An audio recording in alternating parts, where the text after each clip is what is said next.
Hi, everybody. Welcome to this compassion dialogue with Claire Gillman. Welcome, Claire. Lovely to see you here. I've been wanting to have a conversation with you and bring you into this series for a long time because you have huge experience as a writer and also an editor of this whole field of contemporary spirituality. As a writer, you've written many, many books of your own, and the one most recently is to do with liminal spaces.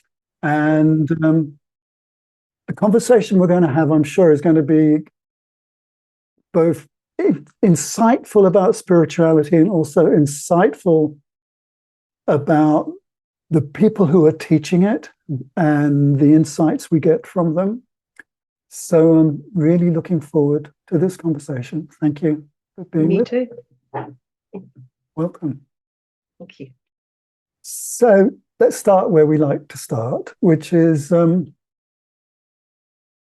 was going on in your childhood? When did you, was childhood part of you waking up to subtle realms, liminal spaces, or did that happen later on? What was going on in your childhood? Well, it was definitely a presence. When I look back with the benefit of hindsight, I'm acutely aware that I was very tuned in and very lucky to be born into the family that I was born into.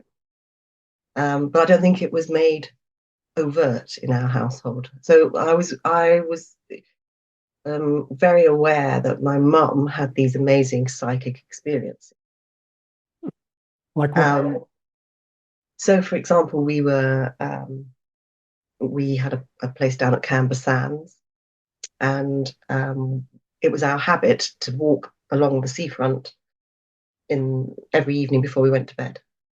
I think it was just to tire the children out, but but that was the habit. And one occasion, my mum was pointing into the bay and going, oh my goodness, look, and there's a biplane going into the sea.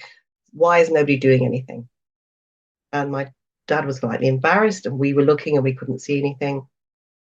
And we thought that was the end of it. And sometime later, there's a pub in Rye that was called the Pilot, and they had a big buoy that you put money in, and it said all the times that the lifeboat had been called out. And on that day, many years previously, a biplane had gone into the sea and lives had been lost. And so, but there was never any big deal. My dad didn't necessarily believe. He was a scientific man, and he didn't. But he didn't diss it either. He didn't make my mum feel uncomfortable. It was just part of who my mum was, and I grew up around that. And there were many, many other examples of it. So that was always present, and I had my own feeling that very often there were times, and I used to describe it to my mum and to my grandma, who was always, that I'm looking at the world and myself from behind my eyes, from somebody else's eyes. So there were many things that at the time was just a child expressing how they interacted with the world. And I look back now, and clearly there was a lot of psychic work going on, and just an interest in spirituality. I always believed in. I always loved ghost stories, but slightly scared of them as well. But it wasn't until my teens and I started to become more interested. And then I had a family friend, very close family friend, who asked me to join her.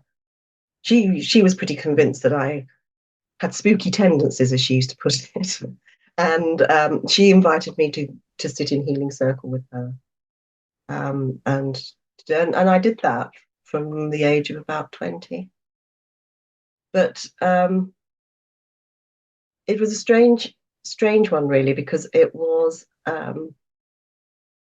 seemed so very natural, and yet I didn't move in spiritual circles, and I wasn't really part of that world, if you like, because that if you're talking about, this was in the 80s, which was a time, I feel, I don't know if you agree, but if you were in the spiritual world, you were of the spiritual world, or you were in the mainstream world, and the two worlds didn't seem to blend very well then. You you'd made your choice one way or the other, and you declared your hand. And I didn't ever feel the need I had to do that. So it was quite interesting, because then in my late 20s, after a series of different jobs. Let me just pause you. And I want to go back a little bit, because what I'm curious about is your experience and your mum's experience and your dad's affectionate tolerance. Yeah, that's a good word. And yeah, I always say to folk that they don't need to have a partner who believes the same thing, but they do need to have a partner who's kind. And yes, and that was And exactly what it was. Yeah. so in your childhood, were you talking about these kinds of things with your friends at school? What did you do? Did you do GCS, GCEs, O levels? Yeah, What yeah. did It was you do? O levels and A levels back then, wasn't it? Yeah, what did you study? Oh, I Do you could never remember? make my mind up. So I did a language, an art, and a science Okay. for O levels, for A levels rather. But it was odd, because I've got a friend. She's still a close friend after all these years, and we were at primary school together. And due to a childhood accident, she had one leg that was shorter than the other, so she walked on her toe on one foot. And I remember we were walking home from school, and the boys were being very cruel, and they were teasing her, and they used to call her names, and she was upset, and they were calling her peg leg and horrible names. And I turned round, and I could only have been about 7 or 8, and said, "You should be kinder. You shouldn't talk to people like that. You don't know what happened to you in a past life or in a future life." And I don't know where it came from. And not only did it freak the boys out, it absolutely freaked my friend out as well, who just thought, "Oh, what's happened to Claire? That's very odd." But it just seemed perfectly natural to me, to say that. But I don't really know where it came from. I did go through I went to a church primary school, and I think at the age of 10, I embraced religion, and I was going to be a nun, but it didn't last very long. You liked Jesus. I liked all the ritual of it. You liked all the ritual. I liked the whistles and bells and the ritual, and I liked thinking I was being pious and all of that. But it was in my 20s when I stumbled into journalism by very good fortune. You went to uni, Went to uni. I did languages, did languages, and and were your inner world experiences still happening at uni, or were you so rebellious, doing normal student stuff, I was so doing normal you cut it students. all off? Yeah, it kind of had sort of stopped a bit then. Yeah, that's Yeah, normal. yeah, it had definitely sort of stopped. I came back to it in my 20s, in terms Yeah. of I went to a meditation group and things like that. But what really got me back into it seriously, I think, because I was just dabbling around the edges. I was curious, very curious, but I didn't really know what I was drawn to. And by very good fortune, I sort of, by chance, almost fell into journalism, which was a beautiful gift, because it's been an amazing career for me. And I was working on a magazine, and we were bought out by Northern and Shell magazine. Listen, I love the details. What kind of stuff were you writing? What kind of magazine was it? My first magazine was called Bicycle Magazine. Yay! I know I rode bicycle, and it was when mountain bikes first came in. So I couldn't ride a bike when I started writing for them. Did you lie to get the post? I think it was pretty self-evident that once I got the post, that I'd over egged my CV a bit, but they kept me on, and I rose through the ranks there. Became the editor of Bicycle Magazine back You in the became the editor of Bicycle Magazine. Yeah, I did. Yay! Yeah, which is amazing, because I'm still not a very good writer. And then we got bought out by Northern and Shell, and they published Fitness Magazine, as it was called then, now Health and Fitness Magazine.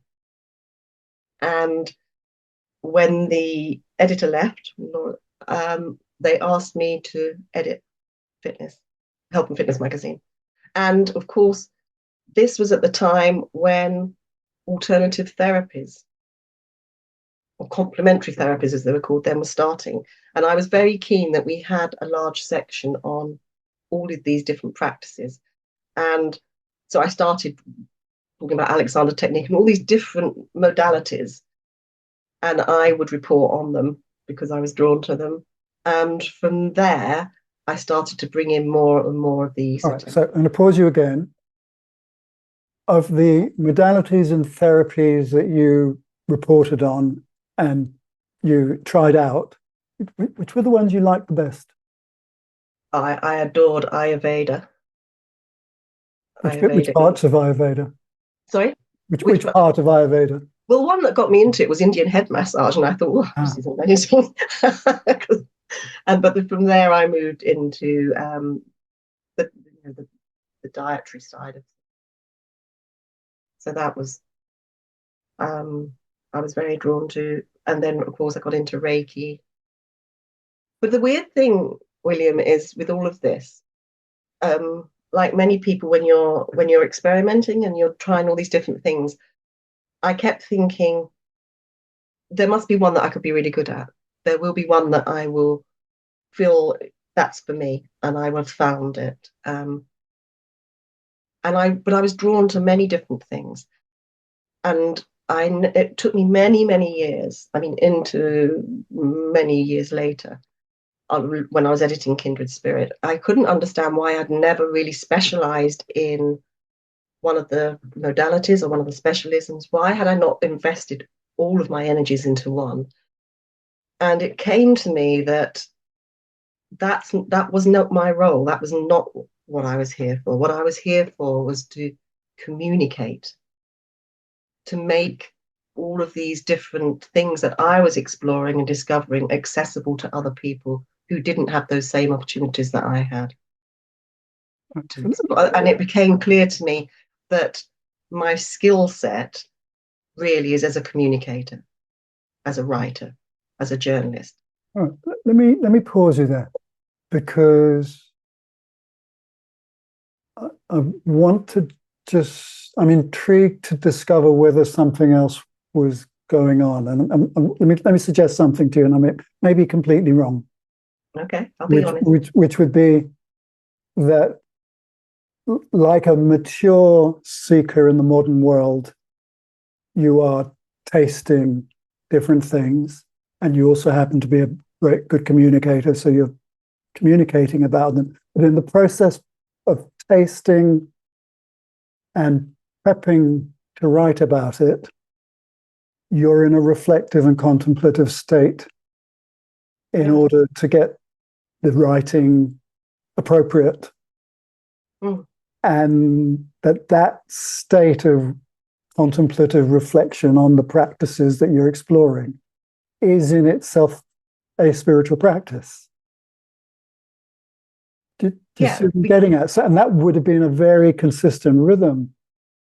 Yes, because it was a strong thread through all of my adult life, was that I was exploring and being exposed to different practices and spiritual practices and modalities, and it's really interesting, because I think I'm jumping ahead here, but when I was editing Kindred, for example, you'll get exposed to an awful lot of stuff, and not all of it resonates with you, and some of it just did not float my boat at all. But that's part of my job, was checking out whether it was authentic, an awfully overused word, but whether the people practicing it were authentic, whether people were having good experiences from it, whether it was of benefit to them, even if it didn't ring my bells. And that was my job. It was my job to include stuff, even if I thought, oh, this is a bit, not to my taste, let's put it that way. If I felt that the people who were presenting it could hold up, if you like, if what they were doing was with the highest intentions and to benefit others, and people were benefiting from it. And if they weren't charlatans, because I came across quite a few of those, in truth. So I would include stuff in there, even though it wasn't what I would want to get more involved in or what I would want to go along for a session for. Because that was my job, to make things available to others, to expose people to stuff that might have absolutely appealed to them and worked for them.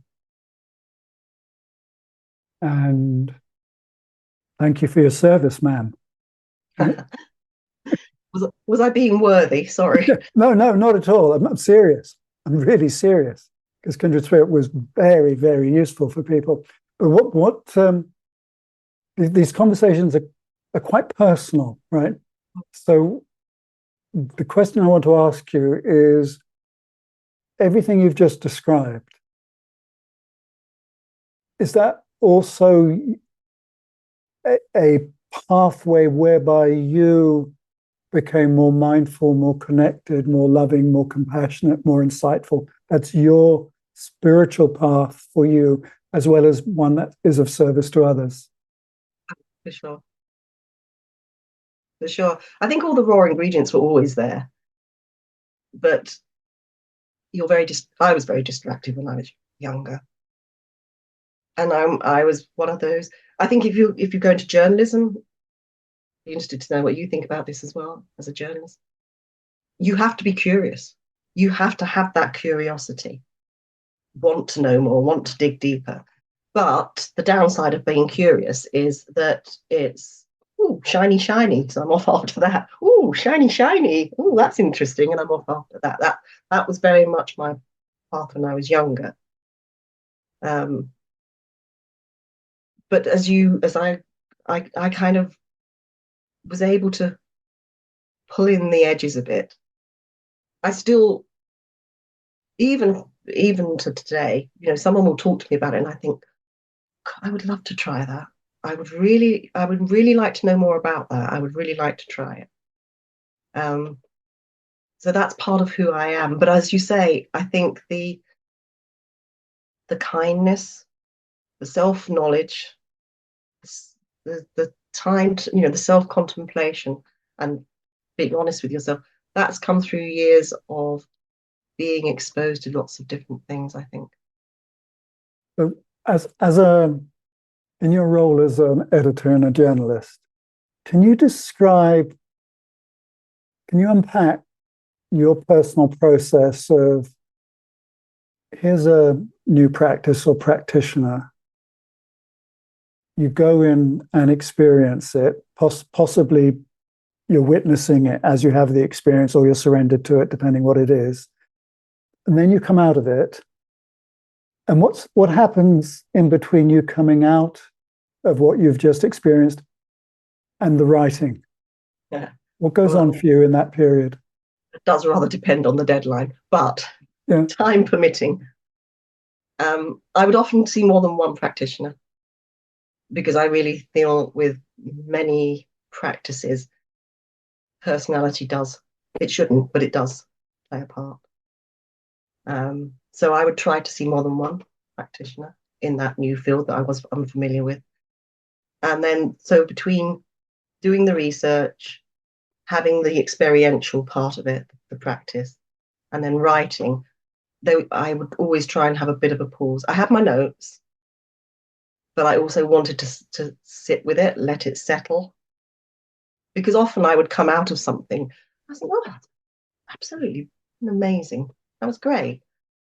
And the next day, I would think, well, do I still have that feeling? Do I still feel it? Or am I starting to pick the holes in it, see the holes in what happened to me, my experience? So that giving it time was always useful, I think. And the inverse of that, sometimes you'd come out thinking, not really sure about that. And then the next day I'd be thinking, do you know, I can feel some benefits from that, or I can see what I was missing yesterday. Some things are slow burners, aren't they? Don't have instant results. So then I would sit with it. It was when I sat down I would, like most journalists, I would work out how the piece was going to flow, what was going to be my hook, how I was going to draw people into it, how the piece would flow, where the information, where the salient points were going to come, and then I'd end it. But the weird thing for me, which differs from most writing, if you're writing on a national or for a magazine, is that it's a strange practice, but I've always done it from the youngest age, is that when I wrote, and I still to this day, when I write, I dedicate it to a higher power. And I ask that it reaches the people who need this and that it helps the people that it needs to help. Do you do that as an actual prayer or as a moment's silence? Do you light a candle? What do you do? Moment's silence. Sometimes I speak it out loud as a lighted candle. I always light a candle when I write. And it's a strange thing because it sort of, as a writer, as a journalist, it takes the pressure off you. It's not absolving yourself of all responsibility because you have to write the thing. And I'm not saying it's channeled writing, it's definitely not that. But it does help me feel like I'm doing the best job I can do here and I have help. So there's a bit of the jigsaw, which you mentioned 10 minutes ago, which you haven't put into place here. And that bit of the jigsaw is the fact that as a child and a teenager in your 20s, there is this relaxed psychic, for want of a better word, element, intuitive element. So I'm assuming that actually is a big piece of the jigsaw. Yeah. Yeah. It's in your say that, exploring and writing. Yeah. I always relied very heavily with my writing, and what I include and what I don't, what I report on and what I don't on my intuition, on anything that comes through to me. I wouldn't say I'm a practicing psychic. No. At all, but I have experiences and I trust what I get. But I don't, how do I work? Before I take on any sort of assignment, I'm very open. I have to be open to what I'm going to experience, what I'm going to find, good or bad. And I'm open, so I try to drop any preconceptions, and then I do listen to what I listen to my reaction, whether that's intuition or whether it's a visceral reaction. I listen, and then I try to work out why I had that reaction. And sometimes I have to put that to one side and think, well, is that still going to be of benefit to others? Is that me? Is that me stepping in? Is that my ego in there? Because if you're going to be impartial as a journalist, you have to be able to put those things to one side. And it's not always easy. Yes. And you're calling yourself a journalist in this context is it? I was thinking you're more like a theatre critic or a film critic or a restaurant critic who's tasting something and then basically sharing about it according to how you see it. Yeah, I suppose they are reviews, aren't they? Yeah, in a way. In lots of ways.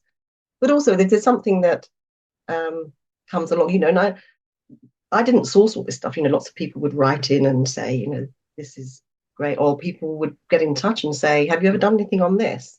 I've heard about it and I'm drawn to it. And then we might go out and look for it. But more often than not, people would come with their article ideas, or they'd get in touch and say, I'm a practitioner of, would you be interested in doing something on us? There's a school of spiritual development that suggests that the kind of intuition you're describing is actually a higher form of psychism. And intuition is actually your soul, your higher self, kind of softly dribbling information into your brain and psyche, but without the Disneyland of psychic stuff. Yeah. you know. I certainly feel it was Yeah. a guidance that on the occasions where I've ignored it, and sometimes I have, I've always recognised that I shouldn't have done that.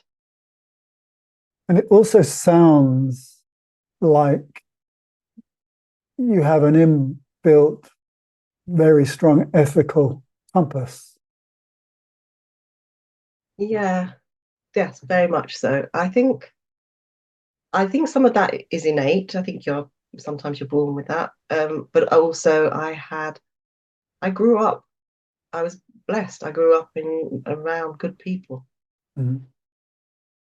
and I had very good role models. My parents were quite a bit older when they had my brother and I. Um, but they surrounded themselves with good friends, good people, and those were the people that I looked up to. That's it's lovely to hear. But don't you wish every child on the planet had a family like that? Yeah, I certainly do, Yeah. because it's it's the most wonderful, and I don't underestimate it, it's the most wonderful springboard in life if you have that start. Yeah. I did not get on with my parents, but they were both deeply ethical and aligned with doing good. Yeah. I was too much of a kind of bit of a ruffian anyway, but that they had that guidance as well. So I'm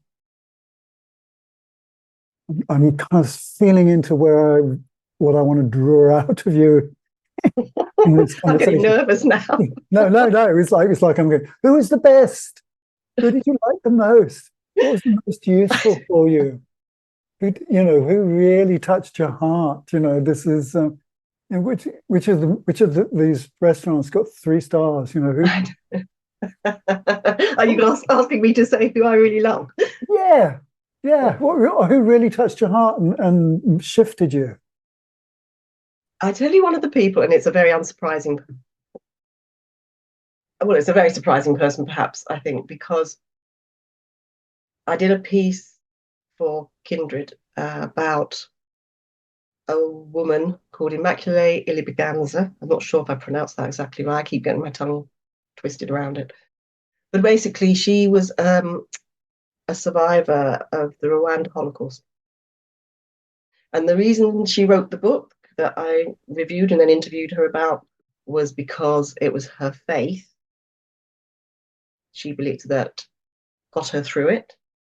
And it was her faith that allowed her to forgive the perpetrators who slaughtered her family. And that was an incredibly humbling experience. Oh, sorry, my dog's just walked in. Lie down. So she really affected me because I felt after talking to her, she was faced by the man who was a neighbor who'd killed her family in prison when they did I can't think of the right word, when they were allowed to meet people and reconcile afterwards, the reconciliation process. And she thought she would go in, she wasn't sure if she could face him. She thought she'd go in and face him and he would be full of remorse, and he wasn't at all. And I think one of the things that I learned was that I some of those deeper emotions I thought that I exhibited, I pay lip service to, because I would want the Disney ending. I would want to go in and I would want them to be remorseful, and then I could show my forgiveness. But she didn't get that, and she could still forgive.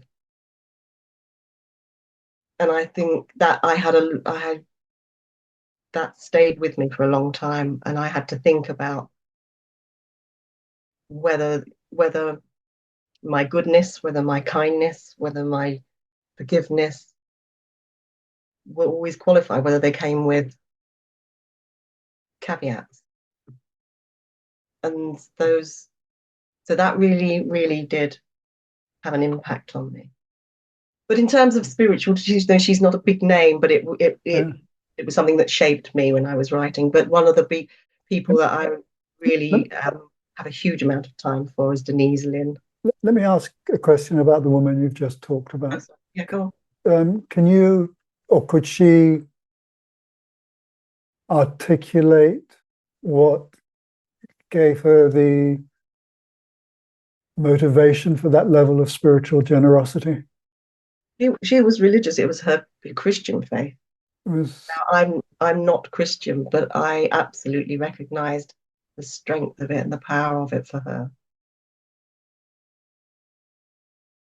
And I think one of the things it did for me again, this isn't the happiest of stories, is it? But it made me think. I talk about my spirituality. I talk about my beliefs, not if people ask me. But in the modern world, we're rarely tested. Have my beliefs been tested? I don't know that they have. There've been occasions where I've, I've had tougher times, and you think, does it still work for me? Should it only work in the good times? Does it work in the bad times as well as the good times? And you do question it. But to have a test like that, like she went through, and still have that faith, I thought was is remarkable. there not a difference between having your beliefs tested and being able to keep one's heart open? I think, if you see what I mean, I think there are people without faith who have an instinctive generosity of heart. His hearts are open, Yeah, right? yeah, and that would be closer to my own beliefs and practice and thoughts. Is I don't follow a formalized religion. Because there are many Christians who are unpleasant Yeah, and and unforgiving. So there was something about her ability to keep her heart open that she linked with Christ, with Jesus. That was yeah, her story, so to speak, within that made sense of it all. But something about her was mm, astonishingly yeah. But strong. she's remarkable. She's I can still Mm. feel how I felt when I interviewed her. Yeah, and we catch a resonance of it listening to you, Mm. which is good for us. And then you moved on to Denise Lynn, who's a totally different cup of tea. So Yes, can't justify the jump from the Miranda semi-Holocaust, I know, to Denise Lynn. I know. It is a big jump, isn't it? Yeah. I think with Denise, I think I really like about it. I mean, I don't want to give any offense here, but some people who work in the spiritual field or in the mind, body, and spirit field, they fit they know that they have to behave in a certain way to be taken seriously, or they believe they have to act in a certain way to be taken seriously. And Denise does not. She's just herself. She's just very true to herself, warts and all. And I still think she has some amazing gifts, but I really like that in her. I think it's a rare thing in a world where there's a lot of money now and you have to be very polished. Oh, just thinking of her is making you laugh. Yeah, she does. It does make me because she would hate this. Yeah, she just makes go on, tell us. because she doesn't. I wouldn't say she's a private person, but she doesn't seek the limelight particularly. I mean, she's had the most astonishing life. I mean, most of you read her by, I've interviewed her several times and I've met her, and amazing things happen to this woman have happened, and not all good by any means. But she doesn't. She's not. She's not into sort of cashing in on it, if you like. Put it that way. Yeah, that's not what made you laugh. No, she's no, she's yeah. All She right, just moving on. Okay. No, because you're not going to break confidences. No, I won't break confidence. More's, more's the pity. We're missing out on some high-end spiritual gossip here. So, liminal spaces. Now, I'm assuming, and having also looked, I read your introduction to the book. I didn't read the chapters that were with the actual folk. And I've got to tell people, first of all, before we go into this, right? Okay. Let me just say that our beautiful guest, Claire Gillman, also wrote children's books under a pseudonym when she was younger. And one of her pseudonyms, and she wrote adventure books for boys under the pseudonym of Rory Storm. It's a great name, isn't it? Rory Storm. I mean, do you know, there's a very funny story about this. Because these books are for boys and it's all, gung ho and let's go off and let's do these adventures and let's make fires and all the rest of it. And the reason I had Rory Storm was because they'd asked me to write, Hodder had asked me to write these books and I'd said I would. Why did they ask you? Well, I knew the editor. Okay. And she knew that I had two boys and she knew that I was an outdoorsy person and that we encouraged our sons growing up to be adventurous. So there was a background to it. I knew the editor, and when these books came out, and I got invited to do it, but basically she said, "But Claire, no 9 to 14-year-old boy is going to take this book seriously if you're Claire Gillman. They're not going to listen to a middle-aged woman. So we need to come up with a better name." So that's how it came about. We came up with Rory Storm. So the first two came out and they did pretty well. And my niece was in church with her family and she realized that her two friends sitting in the pews behind her were giggling. And inside their hymn book, they clearly had a book and it was Extreme Survival by Rory Storm. And Becky was over the moon. She's like, my auntie wrote that book. My auntie wrote that book. And they were like, don't be ridiculous. It's Rory Storm. They wouldn't believe her. So her one claim to fame at that point as a 10-year-old girl was shot down in flames because these boys would not accept that Rory Storm was her auntie. It's quite fun. But they were a lot of fun to write. I think it shows a whole other side of you, which I think people will really appreciate. So listen, let's. I want to home in on something that you were saying about Denise, and what you liked about her. What you like about her is her authenticity, and she is who she is. In a world, the words you used, I think, were in a world where you now need to be slick. And I'm just a generation older than you, but have been deeply involved in the birthing of what was called New Age spirituality and mind, body, spirit stuff, and was at the very first festivals and all the rest, engaged in it. And gradually got softly pissed off with the commercialization that happened. And I'm not sure whether I'm being a snob or whether I should be celebrating that what was something precious and beautiful, and most of the people engaged in it came out of social workers, teachers, hospital workers, that kind of thing. They were the kind of people who were involved. And then over the last 20 years, it's developed into Gwyneth Paltrow's website and that kind of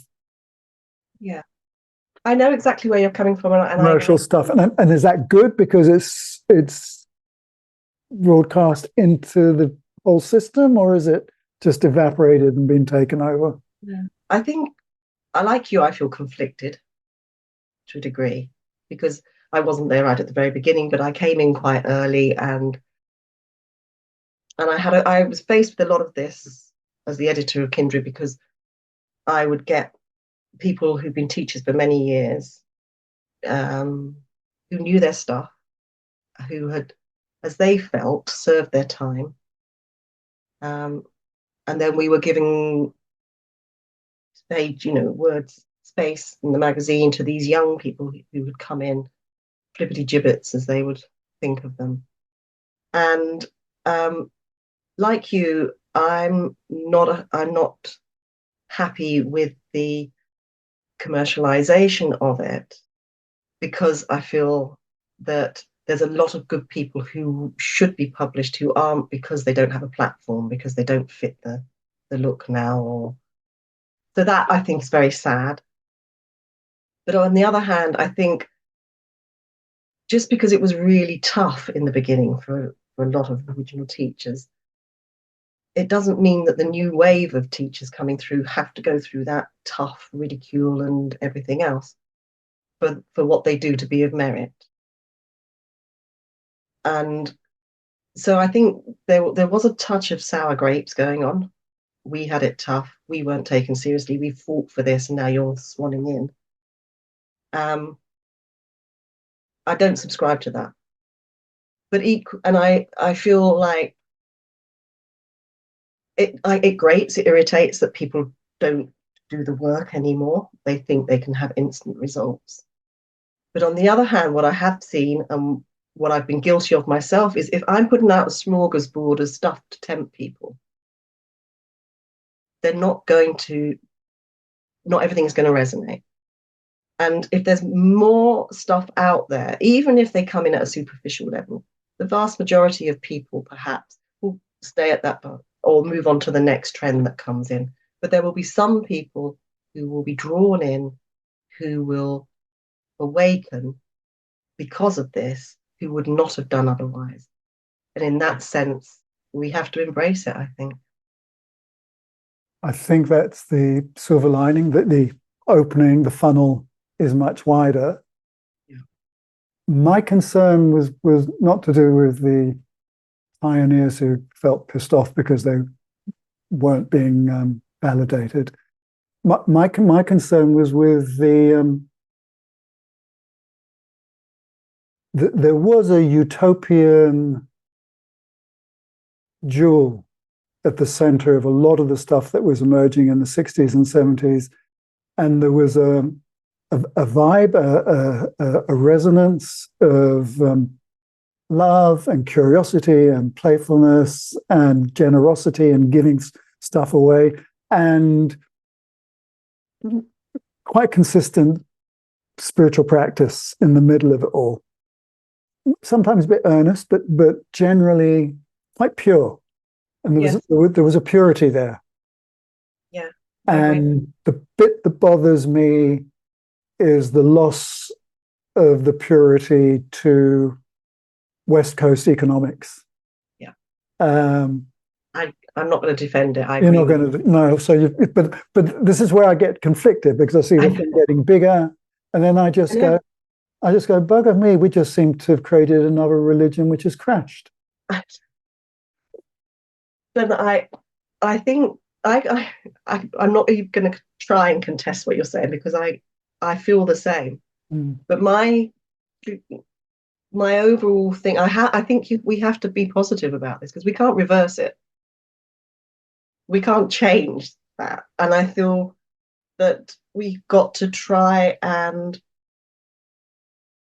make sure that we get as much good out of this broadening of it as possible. And if that means trying to then introduce people to show them the value of that wonderful spirit that was around originally, by not being, by still doing it ourselves, then that's got to be good, hasn't it? Yeah, I agree. My glass is half full. I'm still bubbling with that spirit, yeah. and I'm optimistic, but as part of that generation that was naive enough to think I was going to see a shift with everything. It was very naive. I think there has been a shift. Yeah. but just not as wonderful and utopian as No, it was one naive. had hoped. Yeah, it was naive, but especially at the moment with Gaza and Ukraine and China and all that stuff going on, plus goop on the other side of the Atlantic, and it's just temporarily a bit confusing for folk, right? Yeah, And I'm glad to hear you also kind of essentially in your bones optimistic. Yeah, that's not to say I don't have times where I think, oh God, what's it all for? This is really, look at the world. Where did it get us? But those days are rare, and I think I feel generally optimism. There's in every generation. There's still that caliber of person. Liminal spaces. Now, I'm going to take us into high level gossip now. And I'll kick it off to get you rolling, right?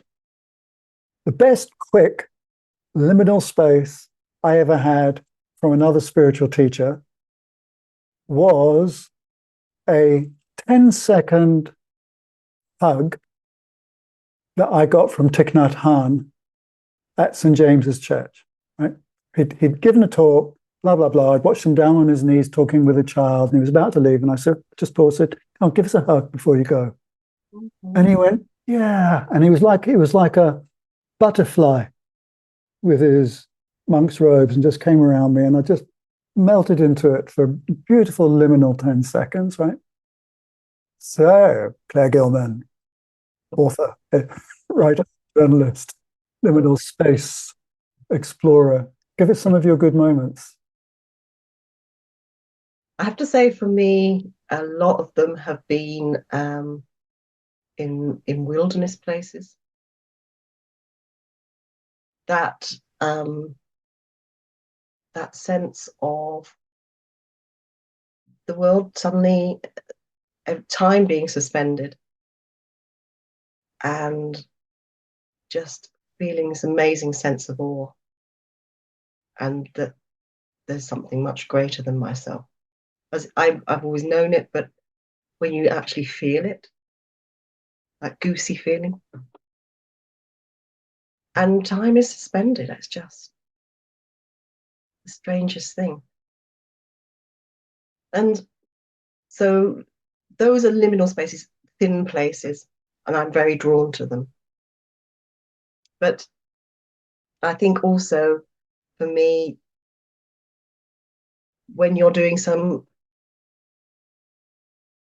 meet certain people and there's that recognition,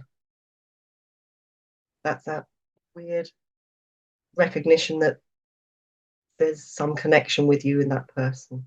And that, again, it's that pause.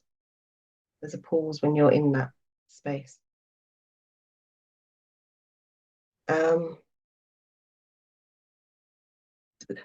I don't know how many people are aware. I was just very relieved just then when you introduced me as a liminal explorer, because since I wrote the book, a few people have labelled me as a liminal expert,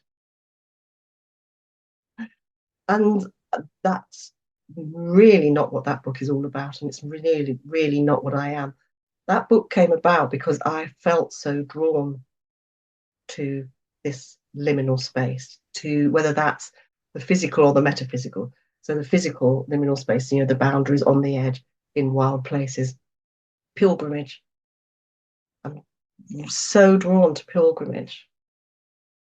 Maybe I need to do one of these past life regressions with you. I doubt if that's one of my things I used to do. But pilgrimage is something that I feel so very drawn to because of what happens in the liminal space between the setting off and the arrival at the destination. And for me, that's where the interest lies, rather than arriving. So, the physical, but the metaphysical, what is consciousness?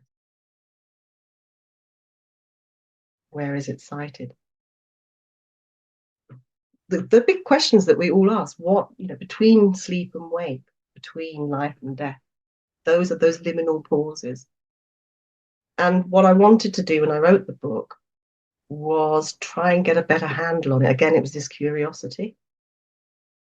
So I didn't want to write a didactic book. I didn't want to do the research and then write a didactic book telling people what I thought it was. And that's how it came about, that for each chapter, for each area that I felt drawn to, I then asked actual experts in their area, in their specialism, about, their understanding of it and how it can help us to explore these liminal times and places and spaces. And but again, the more that I've written a lot of books, and I've been a jobbing journalist for many years, it's not unfamiliar to me, the process. This was the hardest book I've ever written, because I found myself in a liminal space and I kept going down these rabbit holes. And the book that was commissioned was very much Claire Gillman on liminal space, that didactic approach to it. And the more rabbit holes I went down, the more I realized I can't write that book. And then I came to, and I was in a creative wilderness for a while. I was like, I'm going to have to give back the advance. I can't write this book. I don't know how I'm going to write this book, because I can't write what I sold to them, the idea I sold. And then I realized that the only way this book could work, in my view, was for it to be almost like a documentary, almost, people following my exploration, my interest of all of these subjects, and taking them on the journey with me, and then sharing the wisdom of all those experts in their field, and what worked, what I understood from it, and my takeaways from it. And that's how the book came together. That's how it. And I went back to the publisher and said, "This is my new idea. If you think this is the only way I can see that it can work. If it's not what you want, then I will repay my advance, because I can't write what we agreed." And they were great. They said, no, I can see how that will work. So they were on this exploration with me. And that's what I do with the reader. I take them on this. And I met so many amazing people. So many interesting. I mean, Dr. Aben Alexander. I mean, the universe is funny, the jokes it plays, isn't it? I mean, he was a third generation neurosurgeon, neuroscientist, medical family. And he contracted a sort of meningitis that is nearly always fatal. And he was in a coma 6 days. And so he had his near-death experience, and he survived. And he had a noetic experience. And now he talks and writes. I mean, you'll know about him. And talking to him, but then he had to talk to his colleagues and the scientific world and the medical world about his spiritual experiences. I mean, if you're going to choose a messenger, what a great one to choose. So Claire, we're coming towards the end of the conversation. Staying with the experience you had writing that book, when you're sitting on your own in landscape or just lying in bed daydreaming, are there some one or two gems that you remember from that book that open your heart and make you smile and maybe laugh or touch you deeply? I think Felicity Warner really touched me. She helps people have a good death, and she helps families. And you'd think someone who did that might be on the serious side, but she's one of those people you come away and you just feel wonderful having talked to her. And she sort of takes away the fear of the process of death for many people. She was remarkable. I thought she was great. I mean, and I think, oh God, there's so many bits that stay with me. There's so many parts to the book. There's so many different elements of liminal space. Give me, I'm going to, it's like this is like, here's an exercise, right? Oh, if you, under the spotlight here, aren't I? Yeah, well, you are, of course you are. That's the nature of this conversation. I know. All right, so if you were to close your eyes and we were to say to you, don't name a person, but an insight from your journeying research that just opens your heart, makes you smile. Okay, I think this is it's quite prosaic, really. It's not all the metaphysical stuff, really. The thing that I think that made me smile was there's a whole chapter at the beginning which is about transformation. So when you're in liminal space, so people who didn't understand liminal space suddenly came to understand it. So they thought when the pandemic hit, so they thought their lives were going along a certain track. They thought everything was planned out, everything was straight. And suddenly the pandemic hit, and everything that they knew was thrown up in the air. And we were in this liminal space, in this suspended time, and we didn't know what life was going to be like afterwards. And for a lot of people, that enforced pause was really very, very beneficial. Now, I know terrible things happened to a lot of people, and it was an awful time for many people as well. But what's interesting, I think, is that we have this, we all love homeostasis, we fear transformation, we fear change. And one of the people that I spoke to about all the many benefits that you can get if you're prepared to lean into it, if you're prepared to embrace the uncertainty of it. And it really, I've used it a lot because our natural instinct is, it's a game, it's called the what if game, but it's called the what if up.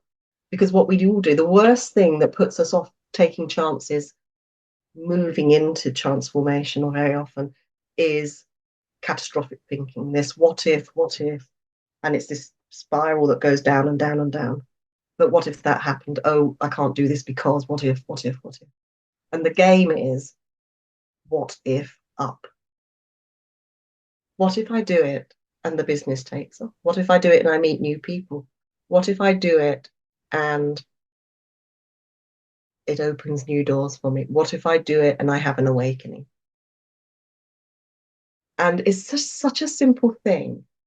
And it's such a good way to approach not just our everyday life, but our spiritual teaching too, I think. What if up? Always think about what good can come out of it rather than not doing things because of what if down.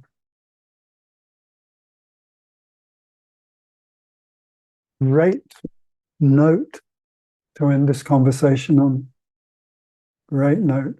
So, yeah, what if up? Listen, thank you for,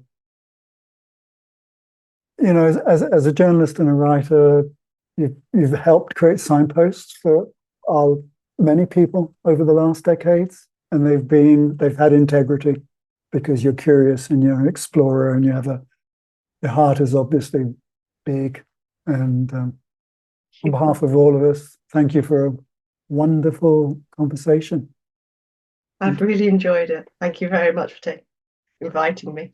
Yeah, lots of love to you and everybody listening. Thank you. Thank you for turning up, everyone.